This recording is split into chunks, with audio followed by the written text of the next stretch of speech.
Retour sur le plateau du journal TV Finance. C'est l'heure maintenant des market movers. Quelles sont les 3 valeurs qu'on va passer au crible, ou plutôt que Antoine Fraisse-Soulier va passer au crible? Et oui, nous sommes avec le Financial Market Analyst chez eToro, leader du trading social. Antoine Fraisse-Soulier, bonjour.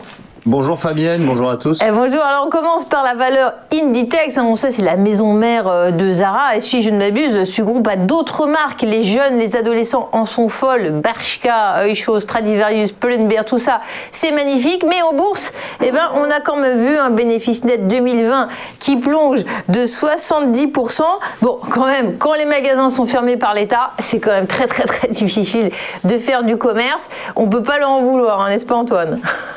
Non, effectivement. Alors, Inditex a certes fait fondre son bénéfice net de 70%. Le chiffre d'affaires, lui aussi, a baissé de 28% à 20 milliards d'euros. C'est à peu près en ligne avec le consensus.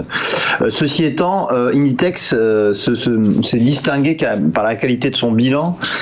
Fin janvier, le groupe disposait d'une trésorerie nette de 7,5 milliards d'euros, bien au-dessus des attentes. Et ses stocks ont diminué de 9%. Alors, c'est ce qui montre la solidité du groupe.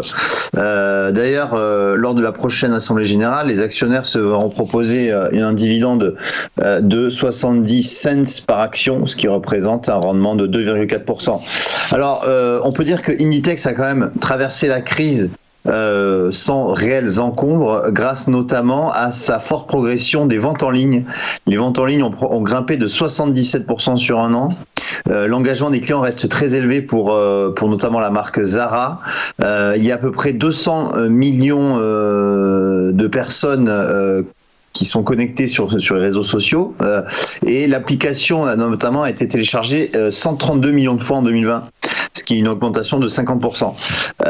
Par conséquent, le groupe a réussi à rebondir en bourse, comme on peut le voir sur le graphique, puisque après avoir baissé de 42% pendant le krach boursier, on est sur une reprise du titre, et surtout on a dépassé le niveau de résistance qui était aux alentours des 28 euros. On vient de le dépasser puisqu'on est aux alentours des 30 euros, et maintenant le prochain objectif, c'est le sommet de 2018 qui se situe à 32,25 €.